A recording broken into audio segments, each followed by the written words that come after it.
Hello, my name is Louise Clarke. I'm going to be talking to you today about influencing evidence-use behaviours and challenging some of our assumptions around change. Our learning objectives today are to explore the different dimensions of behaviour change. Specifically, we'll be looking at capabilities, opportunities and motivation as key elements of behaviour change thinking. This will help us to articulate and challenge our assumptions about how change happens and inform our reflective practice to support adaptation and learning. The output from this session will be to be able to develop your own capabilities, opportunity and motivation for behaviour change framework. I'd just like to start with a reminder of the spheres of control, influence and interest, and thinking specifically around the sphere of influence and how changes in behaviour support policy change, how the evidence that we generate, the training that we deliver in the sphere of control, the engagement activities and events really help to shift behaviour in different stakeholder groups, and how those shifts in behaviour then lead to broader social and systemic change through new policies. I'd also like us to think a little bit about the wheel of impact. This is a really useful framework that we use a lot at IDS, and thinking around the instrumental impact as that which is most closely aligned to policy shifts and influence. But we find the wheel of impact incredibly useful because change and influence is not just about instrumental change, instrumental impact. There are sort of many pathways and processes that take us along that journey. So we also think about conceptual change, how people think about an issue, the attitudes and perceptions of an issue is really critical to influencing and shaping policy. The capacity to engage with evidence, to use it, to translate it, to synthesize, and to create connections between research and policy conversations. And also the networks and connectivity. So the relationships, the stakeholders, which is a really critical part of our approach to influencing policy. So we try to explore these different dimensions of the wheel of impact as complementary, overlapping, but that in some cases, it's the networks or the capacity that's sustained out of our engagement work, even if we don't necessarily achieve the instrumental impact of policy change that we seek. So really, this aligns with another framework, knowledge, attitude and practice, that's been around for a long time, sort of emerges more from development thinking and behaviour change in terms of influencing people to do things differently. But essentially it challenges us to think about who needs to be doing what differently to shape policy with evidence. So we're thinking about the knowledge and capacity. What do people need to know and be able to do? So there's obviously a strong link here with thinking about evidence and how we use evidence, how we share it, how we synthesize it, how we present it. But this leads us to thinking around attitudes and how do people's attitudes shift. And this links back to the conceptual impact that I've discussed previously. And when we think about attitudes, there's space for a real aha moment in terms of thinking about how change happens. It's not just giving people evidence. We have to influence their thinking. So it can be really useful to think around how do people approach this issue? What are the current attitudes? And therefore, how do we need to shift those attitudes for people to really engage with knowledge and then shift their practice and do things differently? So this framework I've used a lot in the past, but we've sort of moved on now, and I'm just going to point to the work of the behaviour change wheel that's been incredibly influential in work to think around how change happens. It's work by Michie, Van Strellen and West. It comes out of thinking around behavior change for in the health systems, and you can link to the original research there. And there's obviously a very complete piece of research that's looked at the different dimensions that support behavior change. And the three that we're going to really focus on today are in this green inner circle: the capabilities, opportunities, and motivation. But there's a lot of other information there around the different types of policy categories, the different types of interventions that we don't have time to go into detail today, but please do follow up. So this work has really driven this thinking around capabilities, motivations, and opportunities as the drivers of behavior change. So capabilities as the psychological or physical abilities to enact a different behavior. So this obviously links strongly with having access to evidence, having new knowledge available, and the ability to use it. And then the motivation, I think, also aligns with what we've discussed previously on attitudes, on conceptual understanding. So the reflective or automatic mechanisms that activate or inhibit behavior. It's the psychological or the motivational factors, the incentives that drive us to shift our behaviors.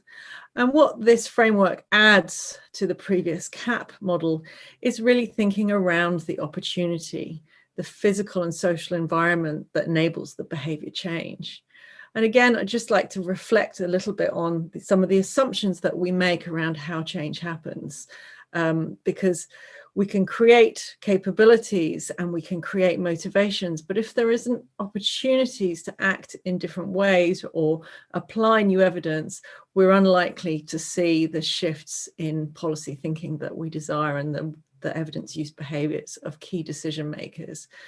We may have opportunities and create motivations, but if the capabilities or the evidence is itself lacking, then our model of change is not going to deliver. So this is a really, really valuable framework to just break down our thinking. And this links to our workbook exercise to complete your own COM-B exercise. Think about the behavior, the evidence-use behavior or the policy action that you desire to see in your policy influencing strategy. And then really for each of the relevant stakeholders that you've identified, what are some of the capabilities that are needed? What are the motivations that are going to drive that change? And what would be the opportunities that will deliver those changes and create spaces in which people will be able to apply this thinking. And I'm just going to use this model to reflect a little bit on the research to policy interface. So this was some work on from our Agricultural Policy and Research in Africa program, really trying to apply the COM-B framework to think about the interface of how policy is influenced by research. So we took the capabilities and we thought, actually, in the context of a research project, we're developing capabilities, we're developing new knowledge, and there's also a very strong emphasis on developing new skills, both in terms of research capacity, but also in terms of engagement and how we present the research, how we connect with different policymakers. So that felt very much like the starting point for our COM-B model. And obviously different organizations will have different starting points, but from the research perspective, this idea of capabilities really strongly sort of grounded in our sphere of control and the things that we're actively delivering with this program. And then we started to explore the motivation and the opportunities. So the motivation was really about identifying the incentives and trying to build some ownership of the research evidence amongst our key policy champions. And then on the other end, the opportunities. So how do we frame new evidence within the policy context? What are the windows of opportunity that will enable us to act, or enable policymakers to act upon the research evidence? And we found in our reflection that those two, the motivation and the opportunity, was really about framing the relevance of the research in the context. And at the center of that was thinking about stakeholder engagement and who are the key people that need to access the evidence and how they engage with it. And we felt that if we could deliver the motivation, the capabilities, the opportunities, then this would be our sort of our pathway to effectiveness in delivering this behavior change and influencing the evidence use behaviors of policymakers to support shifts in policy and practice. So we did an assessment of some of the different areas of work that were happening across the APRA programme to both identify opportunities and create motivation through work to build stakeholder engagement. What we found was that there was a very symbiotic relationship between sort of the motivation and the opportunities, in that opportunities create motivation and motivation creates opportunities. So it was sort of important to reflect, but on the difference between the sort of the internal dynamic and incentive and the external context that would enable people to deliver change. And again, really challenging the assumptions of the relationships between those two dimensions. And by looking across the programme, we identified a series of different strategies that were in place that were enabled us to sort of really emphasize the relevance of the research that was being generated to the policy space.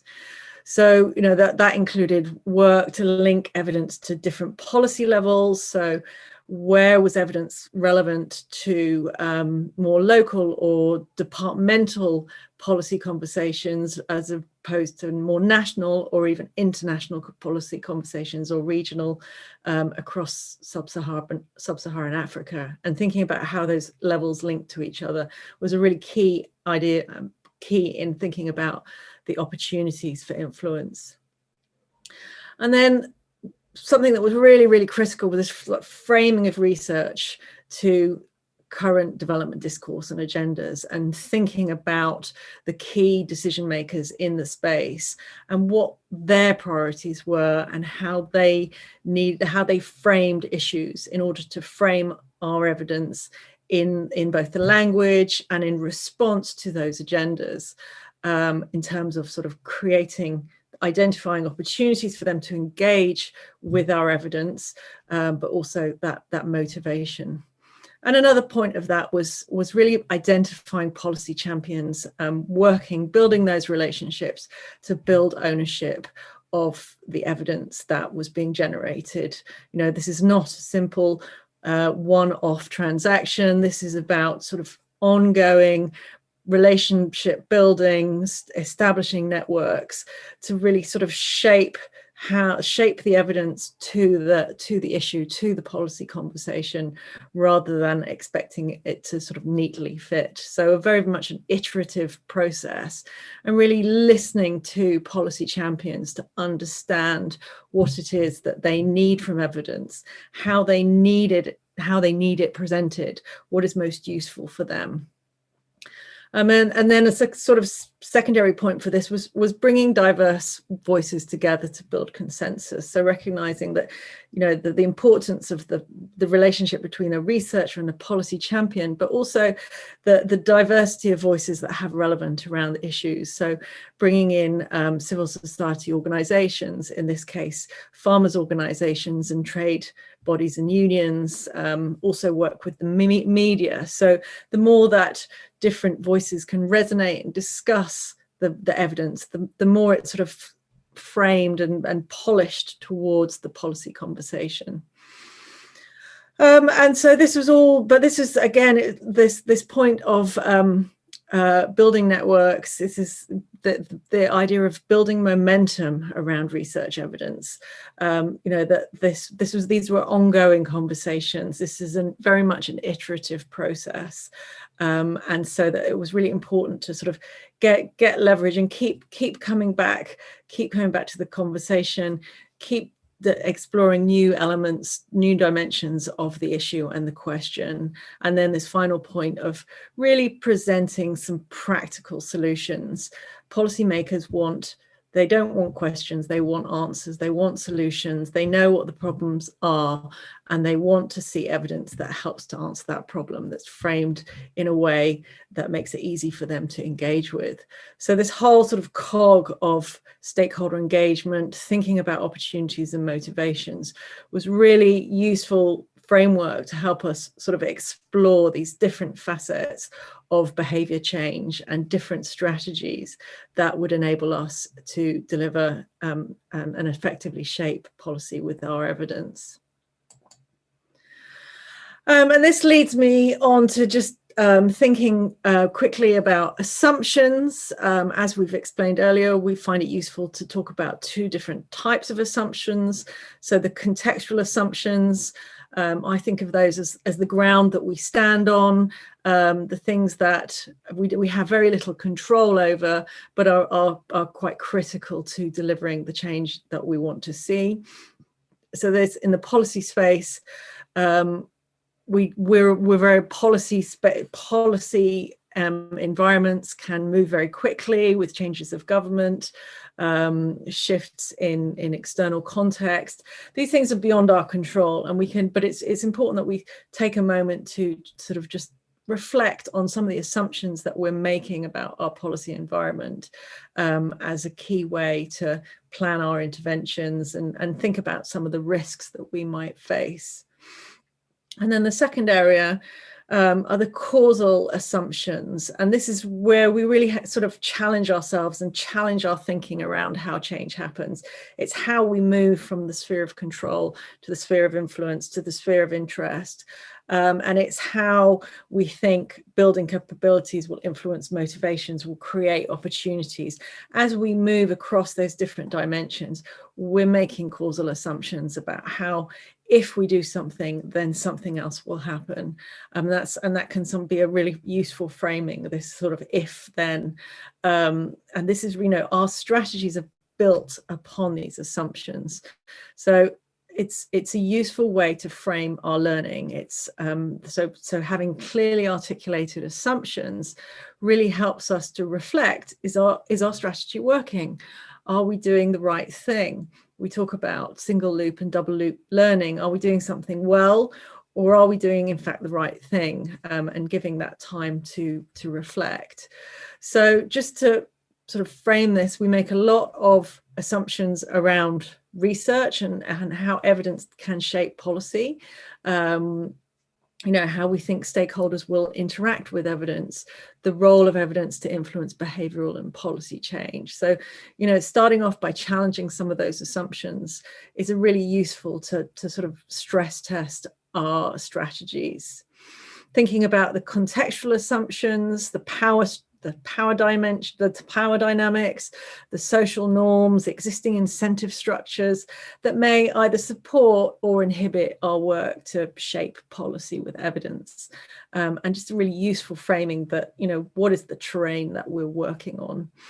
And then, our strategy, again, it's built on our causal assumption, our if-then, what we do, how our activities and outputs, the sphere of control leads and supports these evidence use behaviors, that influencing the behaviors of the different stakeholders, how they interact with the evidence, how they interact with each other, how their skills develop, both to engage with evidence, to engage with each other, and the way that they think. So there's all these different ideas that we've discussed today, sort of all really interact around these causal assumptions. And that provides us with a way to frame our learning. If we've articulated our assumptions, if we've used those assumptions to really ask ourselves some challenging questions around how change happens, that enables us to kind of continuously adapt and evolve. And here's a sort of visual of a feedback loop and an adaptive learning cycle. And again, we've discussed that the policy influencing it's not linear. It involves multiple stakeholders, but it's also constantly evolving. There's a sort of I've worked with campaigners, and they're just sort of constantly adapting, evolving. Has that worked? How do we do that differently? How do we improve it next time? It's sort of inbuilt in many sort of advocacy organizations, this sort of ongoing, constant feedback loop. For other organizations, that's a lot slower, but it's really, really important that we're defining, we're diagnosing what's the problem, what's the design, what's our strategy, implementing, evaluating, whether that's formally or informally, and just sort of reflecting back and then adapting. What is it we have to do differently? We've built this relationship, but now we see things slightly differently, or we can build upon that, but we need to present our evidence in a slightly different way. And the cycle continues and continues, and that will bring in different strategies, different stakeholders, and different types of behavior change. Thank you very much. And thank you. And this links to our workbook exercise on the COM-B model, and we look forward to seeing you in the webinar next week.